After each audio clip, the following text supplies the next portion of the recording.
Imagine a serene Alaskan morning, where the sky and sea blur into a canvas of light and shadow, and the wilderness stretches out endlessly. A place of breathtaking beauty and unforgiving danger. You're on board a DeHavilland DHC-3 Otter, a reliable workhorse of the Alaskan skies, returning from a fishing trip that had been filled with laughter, camaraderie, and adventure.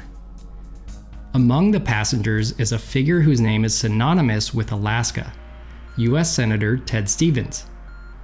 As the Otter lifts into the air, carrying its passengers toward the promise of home, the tranquil scene begins to change. Fog rolls in, visibility plummets, and in a moment that feels both eternal and fleeting, the flight ends abruptly and violently. This isn't the start of a thriller, it's the reality of August 9, 2010. A day that would test the limits of human endurance and resilience in the face of nature's harshest elements. Join me as we delve into the story of the Ted Stevens crash, an incident that shook Alaska and left a lasting legacy. This isn't just the tale of tragedy, but a story of survival, bravery, and the enduring human spirit. Welcome to Lost Flights, where we uncover the untold stories behind aviation's most poignant moments.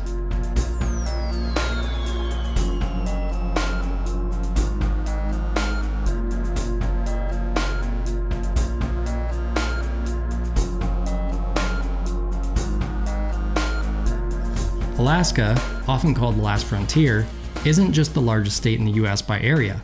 It's a land defined by its breathtaking yet formidable wilderness. Spanning over 663,000 square miles, it encompasses more land than the next three largest states combined. This vast expanse features a rich mosaic of natural wonders, from the icy peaks of the Alaskan Range, including Denali, the tallest mountain in North America at 20,310 feet, to the sprawling tundra of the Arctic, dense boreal forests, and the ancient temperate rainforest of the Tongass. Alaska's unique geography includes over 3 million lakes and 6,640 miles of coastline, creating one of the most challenging environments for aviation in the world. The weather in Alaska is just as diverse and unpredictable as its landscape. In the summer, the state experiences long, nearly endless days of sunlight, often referred to as the midnight sun. These mild conditions are ideal for outdoor activities like fishing, which was the focus of this trip. However, Alaska's summer weather can also turn treacherous in an instant, creating significant challenges for pilots operating in the remote and rugged areas. Imagine a serene Alaskan morning, where the sky and sea blur into a canvas of light and shadow, and the wilderness stretches out endlessly, a place of breathtaking beauty and unforgiving danger. You're aboard a DeHavilland DHC-3 Otter, a reliable workhorse in the Alaskan skies, returning from a fishing trip that had been filled with laughter, camaraderie, and adventure. Among the passengers is a figure whose name is synonymous with Alaska, U.S. Senator Ted Stevens. As the Otter lifts into the air, carrying its passengers towards the promise of home, the tranquil scene begins to change. Fog rolls in, visibility plummets, and in a moment that feels both eternal and fleeting, the flight ends abruptly and violently. This isn't the start of a thriller, it's the reality of August 9, 2010. A day that would test the limits of human endurance and resilience in the face of nature's harshest elements. Join me as we delve into the story of the Ted Stevens plane crash. An incident that shook Alaska and left a lasting legacy.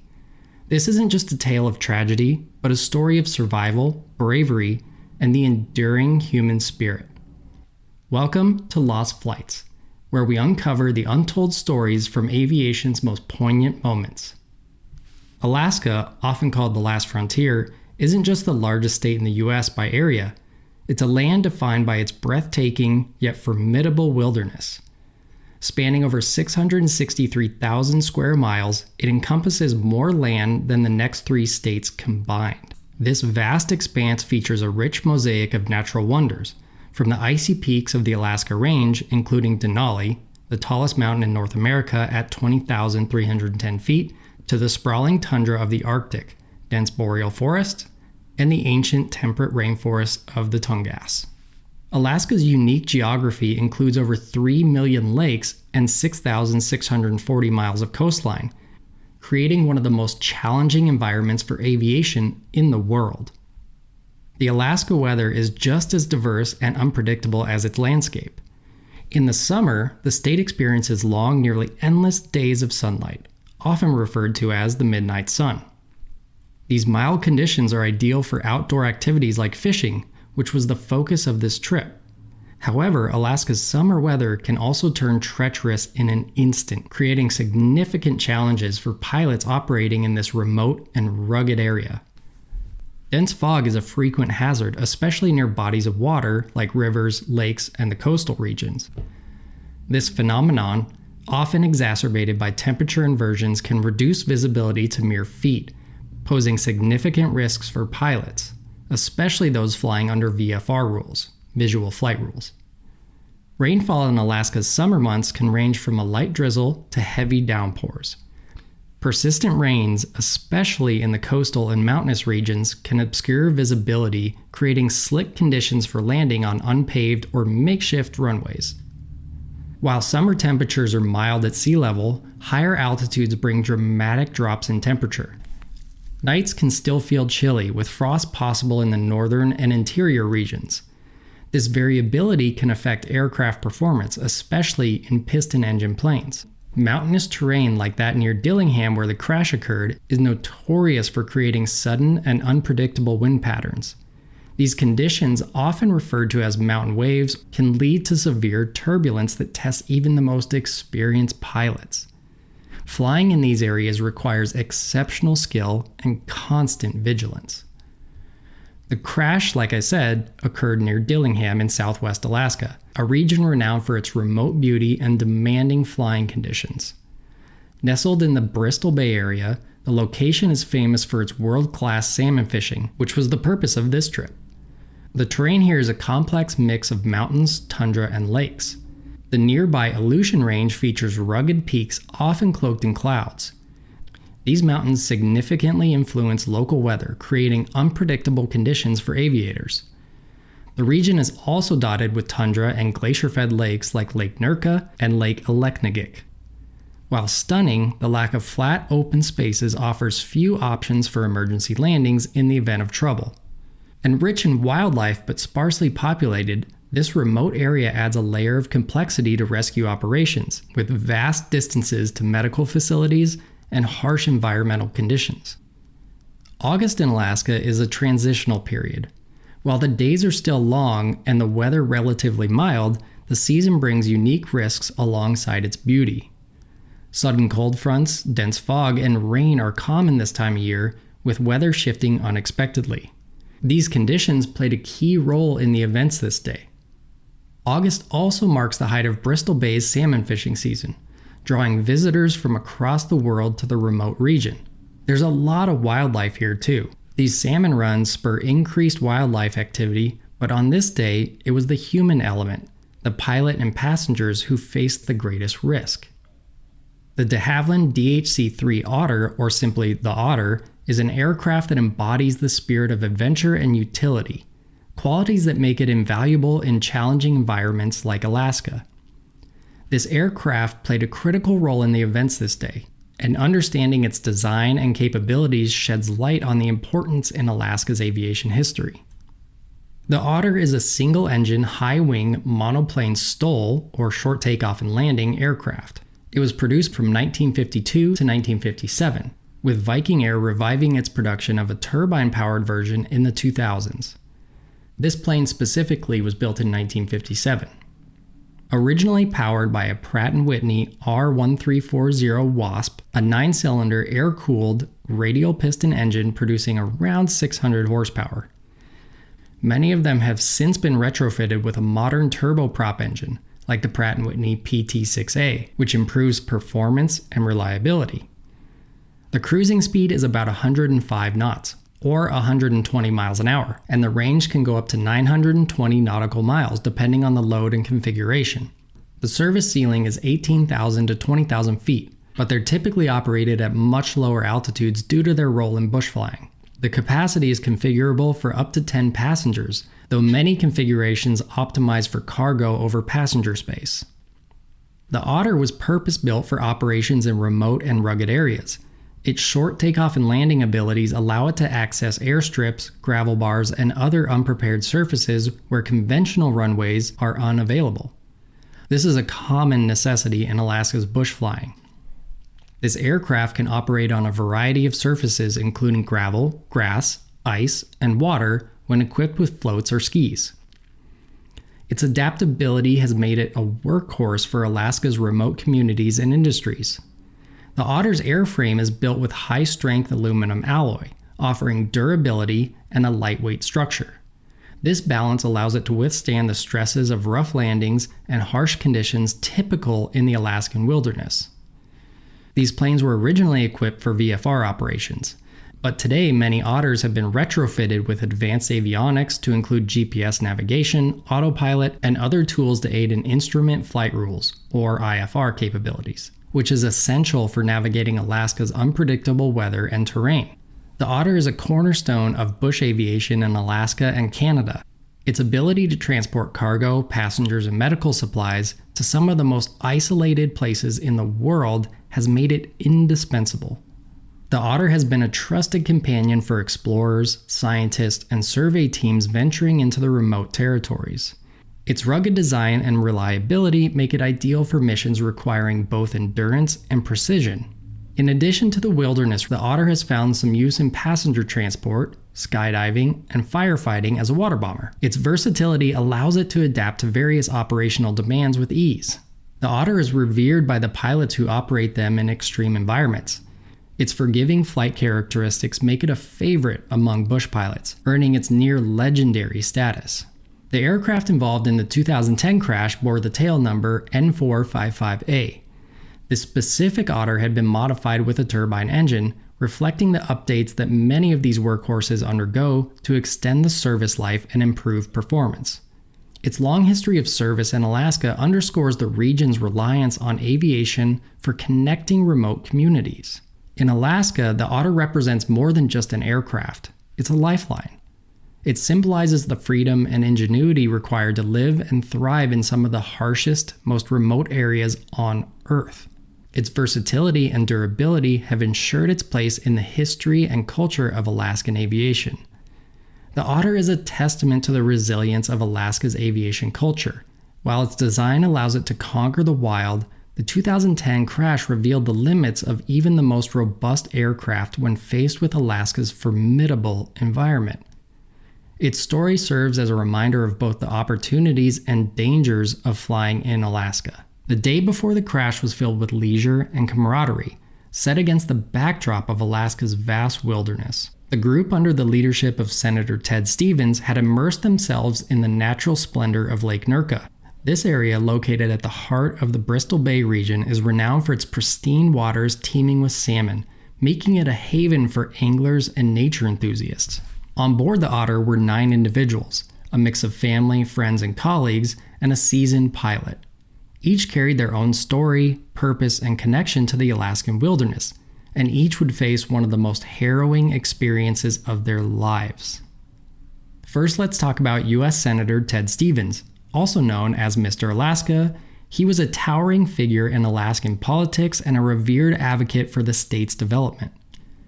This trip was part of a long-standing tradition, a chance to immerse himself in the natural beauty of the place he called home. This would actually be the second aviation accident in his life. He had previously survived a crash in 1978 that claimed the life of his first wife. Also on board was former NASA Administrator Sean O'Keefe and his 19-year-old son Kevin to share in the beauty of Alaska's vast landscapes. O'Keefe, a longtime friend of Stevens, was known for his passion for both exploration and innovation, and he often sought opportunities like this to bond with his son. Theron Terry Smith, an experienced bush pilot, was at the helm of the Otter that day. A seasoned navigator of Alaska's unpredictable skies, Smith was a respected aviator who embodied the spirit of Alaskan bush flying, undaunted by the challenge of the wilderness. Also joining the trip was Bill Phillips, a former staff member of Stevens, accompanied by his young son Willie. A trusted colleague and close friend of the senator, Phillips shared a deep love for Alaska's wild beauty and traditions, a bond that he was passing on to his son. There was also Dana Tyndall, a senior executive at General Communications Inc., GCI, who was accompanied by her 16-year-old daughter Corey. Their connection to Alaska ran deep, and this trip offered an opportunity for them to immerse themselves in the state's extraordinary natural wonders. And the final person on board was another associate of Stevens, Jim Morhard, who was a trusted colleague and friend. Known for his work in policy and government relations, Morhard also shared a passion for the outdoors and enjoyed these informal gatherings as a way to connect on a personal level. This diverse group of 9 individuals came together to experience Alaska's untamed wilderness, embarking on what was meant to be a memorable journey of adventure and connection. Each brought with them their own unique stories, experience, and ties to the last frontier. The group spent their time enjoying the best of Alaska's wilderness, engaging in activities that celebrated the land and their shared interests. The primary activity was fishing. This wasn't just a sport. It was a moment of peace and a chance to reflect on their personal and professional lives. The mood was light and filled with laughter, with the occasional competitive banter over who caught the biggest fish that day. There was an underlying sense of renewal, of recharging one's spirit in nature. Unfortunately, the group was unaware of the looming shadow of the next day's events, focusing instead on the here and now in the beauty of Alaska. What wasn't said, or perhaps even thought about, was the inherent risk of their travel. These were seasoned travelers in Alaska, accustomed to its unpredictability. Yet there was always an unspoken respect that the wilderness can be both a playground and a place of peril. On the morning of August 9th, the Otter was prepared for a routine flight to Lake Aleknagik. The pilot, Terry Smith, conducted the standard pre-flight checks. The weather report for the area was typical for Alaska. Calm conditions initially, but always with the potential of a sudden shift. The passengers boarded the aircraft, their luggage and fishing gear were stowed, and they settled in for the short flight. The Otter's turbine engine roared to life, its propellers slicing through the crisp morning air. As the aircraft taxied for takeoff, the passengers likely anticipated a smooth journey to their next destination, unaware of the peril that laid ahead. As the Otter climbed away from the tranquil waters of Lake Nurka, the weather began to shift. Alaska's unpredictable conditions were beginning to reveal themselves. What had started as a light haze intensified into a thick fog. The visibility, already challenging for visual flight, dropped dramatically, reducing the pilot's ability to navigate by sight. Despite his experience and familiarity with the route, Terry Smith now had to rely on the Otter's basic instruments and his skill as a bush pilot. This was a test of expertise and decision-making, a scenario many Alaskan bush pilots face regularly. However, the combination of worsening visibility and the mountainous terrain below created a scenario where even the most seasoned aviators could find themselves overwhelmed. Nature, as it often does in Alaska, was asserting its dominance, turning a routine flight into a perilous journey into the unknown. As the fog thickened, the tension began to fill the cabin. Passengers exchanged uneasy glances, their conversation fading into silence. The cheerful mood from their fishing trip was replaced by a growing sense of unease. Some passengers gripped their armrests, their minds racing with questions they didn't dare speak aloud. Even Sean O'Keefe, accustomed to high-pressure situations, couldn't ignore the change in the atmosphere. The unknown was palpable, and anxiety crept in like the fog around them. The body reacts faster than the mind in moments like this. Shallow breathing, quickened pulse, and a tightened seatbelt revealed the passengers' unspoken fears. Each person braced inwardly, sensing that the flight was no longer routine. Smith faced an impossible choice. With the instruments as his only guide, the fog erased the critical visual cues he needed to navigate. Should he climb, descend, or hold course? Every option carried risk, and the rugged terrain offered no room for error. In the cockpit, communication was reduced to essentials. Smith's focus was absolute, his training and instincts working in overdrive. Yet even the most experienced pilots can find themselves at the mercy of Alaska's unforgiving skies. As the Otter hurtled toward the mountainside at approximately 90 knots, the impact, when it came, was abrupt and violent, bringing the flight to an immediate and catastrophic end. In those final moments, time for the passengers must have slowed, a phenomenon often described during life-threatening events. Adrenaline sharpens your senses. Each glimpse of daylight, each shallow breath, and each fleeting thought etched into their consciousness before the inevitable crash. The collision imparted forces beyond what the human body is able to endure. It was estimated at up to 20 Gs. To put that into perspective, the highest force most people experience is on a roller coaster, which peaks at 4 or 5 Gs. Here, the Otter's forward momentum was halted in an instant, and the forces became a defining factor in determining who survived and who didn't. The first point of impact was likely the nose or one of the wings, which absorbed the brunt of the collision. The energy ripped through the fuselage, buckling aluminum, tearing rivets, and leaving the aircraft's structure compromised.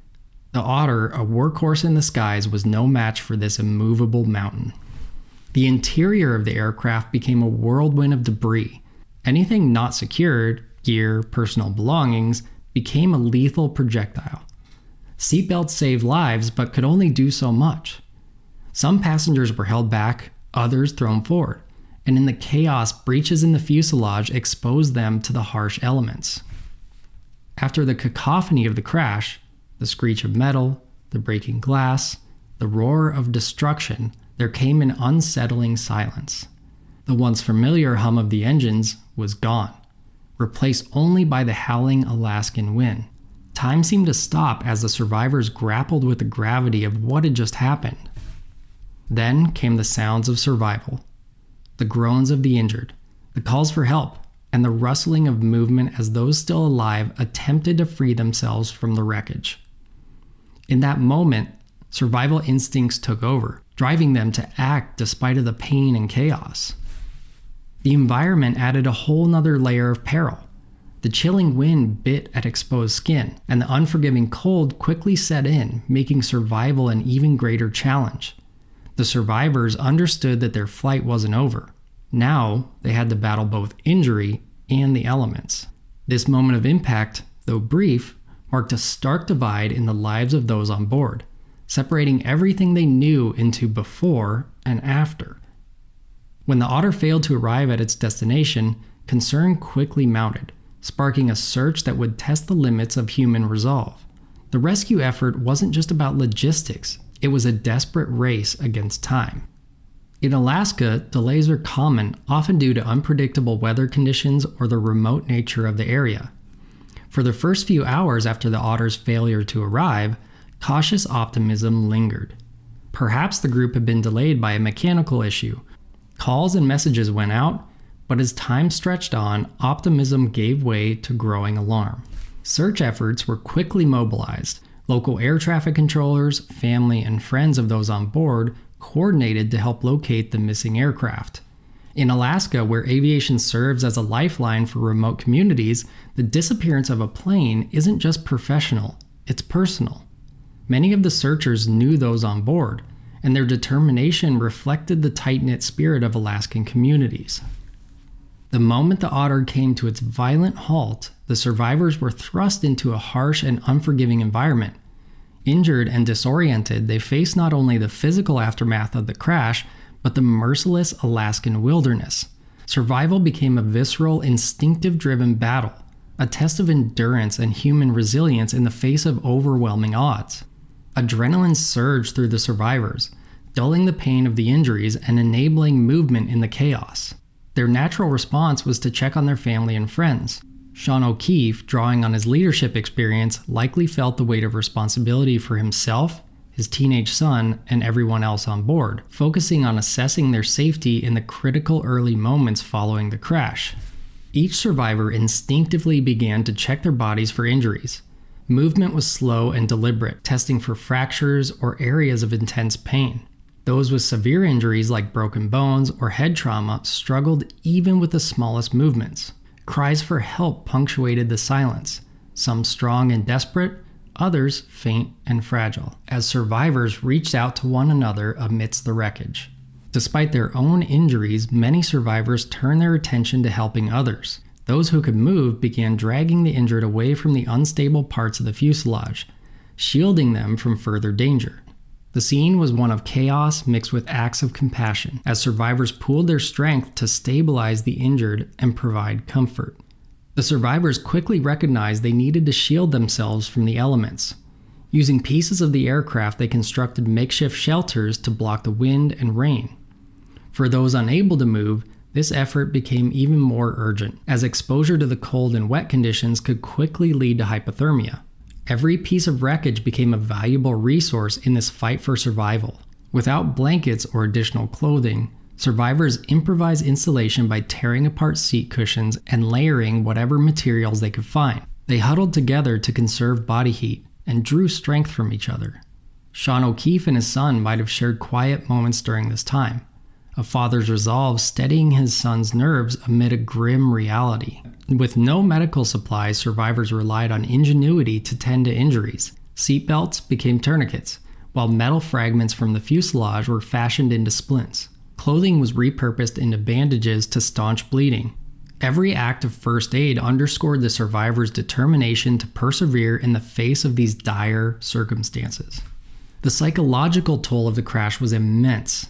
The isolation, injuries, and uncertainty of rescue loomed. But moments of unity and shared resolve became vital. Encouraging words and small acts of support helped the group focus on survival, bolstering their spirits against despair. The rain was relentless, soaking through every layer of clothing, amplifying the cold. The high-altitude air sapped warmth with every breath, and hypothermia became a concern. Survivors fought against the elements, knowing that staying as dry and warm as possible was critical, even as it seemed like an impossible task. Time moved slowly, every passing second stretching into an eternity. Each distant sound brought a spark of hope, only to fade when it became clear that the rescue had not arrived yet. The waiting itself became a mental battle as patience and faith were tested to their limits. Surviving a plane crash isn't just about overcoming physical challenges. It's a deeply emotional and psychological journey. The survivors of the crash faced a gauntlet of fear, grief, and pain, yet their stories highlighted the resilience and humanity that emerged from the wreckage. This is the story of everyone on board, each with their own connection to the wilderness and their own fight for survival. For Sean O'Keefe, who was accustomed to high-stakes environments, the crash was a jarring reminder of the unpredictability of life. His 19-year-old son Kevin was with him, and in the immediate aftermath of the crash, Sean's focus turned entirely to protecting him. Hanging upside down in their seats, both father and son shared an unspoken determination to survive. Sean later reflected, "When the plane stopped moving, there was this moment of silence. And in that silence, you could hear the breath of life still within us. We were upside down, hanging from our seatbelts. The first thought wasn't fear, it was, how do I get out of here alive?" The bond between Sean and Kevin served as a beacon of hope for the rest of the group. Despite their injuries, they clung to each other for both physical warmth and emotional strength during the long hours before their rescue. Jim Morehard survived the crash with significant injuries. He spent the night among the wreckage, working alongside the others to provide comfort and aid to fellow survivors. His determination to endure and assist others reflected his innate leadership and deep compassion, qualities he would carry forward into his recovery. The youngest survivor, 13-year-old Willie Phillips Jr., endured a unique and heartbreaking ordeal. Trapped at the crash site overnight, Willie had to spend hours near the body of his father, Bill Phillips, who was among those who had perished. Despite this unimaginable trauma, Willie's resilience was extraordinary. His ability to endure and support others at such a young age was a testament to his strength of character. One survivor reflected on the group's collective struggle, describing the relentless cold. The cold was immediate and biting, but there was an unspoken agreement among us. We would survive together or not at all. We shared whatever we could, from a piece of cloth to a sip of water, trying to keep each other's spirits from freezing over. These acts of teamwork became lifelines, demonstrating the power of unity even in the harshest circumstances. The search effort was a remarkable collaboration between professional search and rescue teams and volunteers. Local bush pilots with many years of experience navigating Alaska's treacherous terrain took to the skies in their own aircraft. Despite the dense fog and inherent risks, these pilots felt an overwhelming sense of duty. For them, the possibility of finding their friends or neighbors far outweighed their own safety concerns. The small, maneuverable planes became the backbone of the search efforts, skimming low over dangerous terrain in an attempt to spot the missing otter. Alaska's unpredictable weather compounded the difficulties of the search. Fog blanketed the mountains, transforming once visible peaks into invisible threats. Rain further reduced visibility, making it nearly impossible to rely on sight alone. Pilots had no choice but to fly perilously low, often below cloud cover, increasing their risk of collision with the rugged terrain. Each flight was a gamble, a calculated risk taken in the name of saving lives. Initially, the search relied on visual scanning, with pilots scanning the landscape for signs of the wreckage. As the hours stretched on, specialized aircraft equipped with infrared cameras and emergency locator transmitter detectors joined the effort. However, the Otter's ELT had malfunctioned, depriving rescuers of the critical signal that could have pinpointed its location. This failure would later spark calls for advancements in aviation safety protocols, but in the moment, it left the searchers relying on their skill, intuition, and sheer determination. In true Alaskan spirit, the local communities rallied around the search effort. Word spread rapidly through social media and local networks, pulling in additional resources. Small planes and helicopters piloted by those with unparalleled knowledge of the area joined the mission. This wasn't just a professional operation, it was a collective act of care and determination, with contributions from seasoned rescuers, local fishermen, and concerned residents. It became a testament to the deep bonds and resilience of Alaskan communities. The eventual discovery of the crash site wasn't a result of advanced technology. It was the sharp eyes of a local bush pilot that led rescuers to the scene. Familiar with the terrain, he spotted subtle clues in the landscape, disturbances that others might have overlooked. The pilot had spotted the red plane poking out of the brush on a mountainside. After identifying the crash site, additional aircraft were dispatched to verify coordinates visually. Once confirmed, ground teams were mobilized to reach the site. For those coordinating the search, the confirmation brought mixed emotions: relief that the wreckage had been located, and a deep dread for what they might uncover at the scene. With the crash site confirmed, the Alaska Air National Guard was called in to spearhead the rescue operations. Renowned for their experience in high-risk and remote rescues, the team quickly mobilized helicopters equipped for hoist operations. However, the same treacherous weather that had contributed to the crash now presented formidable challenges for the rescuers as well. The flight to the crash site was fraught with danger. Rescue pilots had to maneuver through dense fog and over jagged mountain peaks, relying almost entirely on instruments and local knowledge to guide them. Visibility at times was so poor that GPS and altitude readings became their only lifelines. Every decision carried immense weight, not just for the survivors, but for the rescuers risking their lives to save them. Upon reaching the site, the rescue operations required a level of precision and teamwork. Helicopters hovered precariously over the wreckage as rescue teams were lowered to the ground. Hoist operations demand flawless coordination between the helicopter pilots and the rescuers on site. Every move was deliberate, every second critical. For survivors, the sound of the rotor blades cutting through the mountain air brought a renewed sense of hope, a promise that their ordeal might finally come to an end.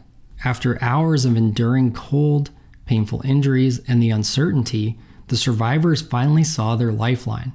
The sight of rescue personnel descending toward them was a profound moment, a mix of overwhelming relief and a sobering realization. They had survived the crash and the brutal environment, but the path to recovery was just beginning. Tears flowed freely, emotions raw as they realized they were no longer alone in this struggle. For many, it was the first time they could dare to hope for safety. The evacuation process was painstakingly slow and deliberate. Rescue workers carefully stabilized survivors' injuries on site to provide as much comfort as possible given the conditions. Those with severe injuries endured excruciating pain as they were carefully hoisted into the helicopters, each movement a delicate balance between speed and caution. For some, it was a moment of triumph. For others, a reminder of the long journey that lay ahead. Every successful lift from the crash site into the waiting helicopter felt emotional and victorious, a step away from despair and toward life. Once aboard the rescue helicopters, they received immediate medical attention from trained medics. The injuries were stabilized as much as possible given the cramped conditions of the aircraft. The helicopter navigated the rugged Alaskan terrain back to the nearest medical facilities, where more comprehensive care awaited. As the news of the rescue spread through the community, a wave of support followed. Messages of encouragement poured in for the survivors and their families. Local organizers and individuals mobilized resources to aid in the recovery process. For a state so heavily reliant on aviation, this incident was deeply personal, touching nearly everyone in some way. The successful rescue became a shared moment of relief and reflection, a reminder of the strength of human solidarity in the face of tragedy. The crash claimed the lives of 5 people that day, including Ted Stevens. For those who knew him, the loss was both deeply personal and symbolic of the fragility of life in Alaska's unforgiving wilderness. Survivors grappled with the dual burden of their own trauma and the grief of losing their family and friends. Surviving a plane crash leaves more than physical scars. It imprints lasting emotional wounds. Many survivors experience PTSD in the months and years following the crash. Nightmares, flashbacks, and the fear of flying were common. For some, the sound of a helicopter, something that was a symbol of their salvation, triggered painful memories of the crash and the grueling hours that followed. In the aftermath of the crash, the survivors found strength in their shared experience. Regular reunions and heartfelt conversations became a crucial part of their healing process. They discovered that while the crash had left deep scars, it had also forged an unbreakable bond, a connection that reminded them of their shared resilience and the importance of community. Their stories are not only about survival, but about the bonds formed in the face of adversity, bonds that endure long after the wilderness has been left behind. The rescue teams who reached the crash displayed remarkable bravery, navigating dense fog, rough terrain, and unpredictable weather to bring the survivors back home. For them, the mission wasn't just about doing their jobs, it was personal. Many had ties to the community or shared the deep connection Alaskans feel to one another in the face of adversity. After the rescue operations concluded, attention turned to understanding the sequence of events that had led to the crash. The NTSB launched a thorough investigation to uncover the factors that contributed to the tragedy. This effort aimed to not only identify what went wrong, but also to extract lessons that would help prevent similar incidents in the future. Every element, pilot decisions, weather conditions, and equipment functionality, was scrutinized to reconstruct the story of this catastrophic event. The pilot chose to operate the flight under visual flight rules, a decision that became critical as weather conditions rapidly deteriorated.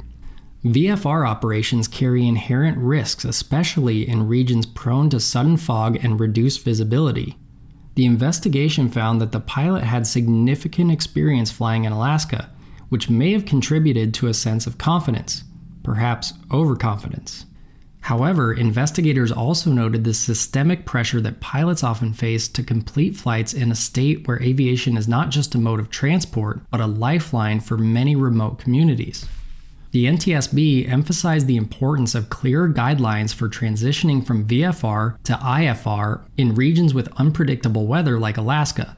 Additional training was recommended for pilots operating in these environments, with a focus on making timely and informed decisions to switch to IFR when conditions became hazardous. The investigation also revealed another significant factor. The pilot had suffered a stroke several years before the crash. While he did successfully pass the required medical evaluations to continue flying, the NTSB highlighted gaps in the systems for assessing ongoing medical fitness, particularly for pilots operating in high-risk environments. The report called for more rigorous and frequent health evaluations for pilots, especially for those with medical histories that could impair cognitive function. A glaring issue that came up during the search was the malfunctioning emergency locator transmitter, a device critical for guiding search and rescue teams to the crash site. This failure delayed rescue operations significantly, forcing teams to rely solely on visual identification in poor weather conditions, a daunting task in Alaska's mountainous and forested terrain. The NTSB underscored the importance of regular ELT maintenance and testing. This failure prompted calls for stricter regulation on equipment checks, ensuring that such devices function reliably when needed most. Although the DeHavilland DHC-3 Otter is renowned for its reliability, investigators pointed out that modern avionics upgrades could have helped the pilot avoid the crash. Enhanced GPS systems, terrain awareness technology, and weather radar were highlighted as tools that could have improved situational awareness and navigation in adverse conditions. The incident spurred discussions about retrofitting older bush planes with modern avionics to help reduce the risk of flying in challenging environments. The crash also underscored the importance of aircraft design in improving survivability. The Otter's sturdy construction absorbed much of the impact, which allowed several passengers to survive. The NTSB used this incident to advocate for enhancements in aircraft crashworthiness, including improved seat restraints, energy-absorbing fuselage structures, and advanced passenger safety systems to reduce the likelihood of fatal injuries in similar crashes. The survivors' ability to endure the harsh post-crash conditions highlighted a gap in emergency preparedness. The NTSB recommended that all flights in remote areas carry mandatory survival gear, including thermal blankets, first aid kits, signaling devices, and water supplies. These recommendations aim to improve survival rates in similar scenarios, where harsh environments can be as deadly as the crash itself. The findings from this crash rippled across the aviation industry. In Alaska, airlines adopted more stringent protocols and invested in specialized training for pilots to address the unique challenges of bush flying. Nationally, the incident reinforced the need for preparedness, not just for pilots but for passengers as well. Emphasis was placed on safety briefings that included survival protocols for remote area flights. The lessons learned extended far beyond Alaska. Aviation regulators in Canada, Australia, and other regions with challenging flying conditions took note, adapting their recommendations to their own environments. The crash became a pivotal case study, influencing global conversations about aviation safety in remote and rugged landscapes. The investigation into the crash was a comprehensive effort to understand, learn, and improve. The recommendations that came from it have saved countless lives, ensuring this tragedy serves as a long-lasting reminder of the aviation community's commitment to safety and resilience. This crash had a profound emotional impact on survivors, the family of those who were lost, and the wider Alaskan community. Beyond the immediate physical injuries and the trauma, the psychological aftermath of the crash became a long, arduous journey for everyone touched by this tragedy. It's a process of healing, rebuilding, and finding meaning in the face of overwhelming loss. For survivors, the gratitude of being alive was often overshadowed by the heavy burden of survivors' guilt. Questions like, why me? And what could I have done differently lingered in their minds, creating a constant emotional weight. Sean O'Keefe, known for his calm under pressure as a NASA administrator, later spoke about the emotional toll that no amount of professional experience could have prepared him for. The knowledge that others, friends, colleagues, and acquaintances had perished in the crash left him grappling with feelings of helplessness and an enduring sense of responsibility to honor their memory. Survivor's guilt didn't only affect individuals, it also shaped their relationships with others. Families of those who were lost often struggled to reconcile their grief with the survival of the others, creating a complex emotional dynamic. Survivors, grateful for their second chance at life, frequently found themselves navigating strained interactions, as grief and guilt sometimes became barriers to open communication and healing. The Alaskan community played a critical role in the emotional recovery of both survivors and families. Vigils and memorial services were organized, offering spaces for collective mourning and support. Fundraisers helped offset medical and funeral expenses, while support groups provided survivors and families with an opportunity to share their story and find solidarity in their grief. In the years following the crash, annual memorials were established to honor the lives that were lost and celebrate the resilience of the survivors. These events became touchstones for healing, bringing together survivors, families, and community members. Through shared stories, moments of reflection, and acts of remembrance, these gatherings ensured that those who perished were not forgotten, and their legacies continue to inspire hope and strength. For many survivors, the crash became a turning point, motivating them to advocate for change. Sean O'Keefe and others used their voices to push for stronger aviation safety regulations, including stricter maintenance protocols and a better pilot training for adverse conditions. These efforts ensured that the lessons of the crash were not lost, creating a lasting impact that has likely saved lives in the years since. Survivors spoke of a renewed appreciation for life, prioritizing relationships and living with a deeper sense of purpose. One survivor reflected, "The crash didn't just take something from me, it gave me something new, a sharper focus on what truly matters and a commitment to make every moment count." For others, this transformation included engaging in volunteer work or supporting mental health initiatives, using their survival as a source of inspiration to help others in need. The emotional toll of the crash cannot be captured in numbers or reports. It lives on in the hearts of those who survived, the families who mourned, and the community that rallied around them. But within this tragedy was also a testament to resilience and hope. Through grief and recovery, the survivors and their loved ones demonstrated that even in the face of unimaginable loss, healing and renewal are possible. The lessons learned from this crash, both emotional and practical, continue to shape lives and policies, ensuring that the memories of those lost inspire a safer, more compassionate future. This crash became a catalyst for change in aviation, especially in Alaska, where flying is an essential mode of transportation. One of the most significant outcomes of the crash was the push to adopt terrain awareness and warning systems in smaller aircraft, including models like the DHC-3 Otter. These systems provide critical visual and auditory alerts when the aircraft is at risk of colliding with terrain. While TAWS was already standard in large commercial aircraft, this crash underscored its importance for smaller regional planes often operating in rugged environments like Alaska. This technology has since given pilots precious time to adjust course and avoid disaster.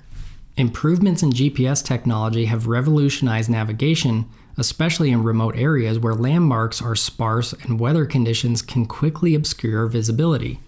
Modern systems now integrate real-time weather data, detailed terrain maps, and predictive analytics, giving pilots a comprehensive view of their surroundings.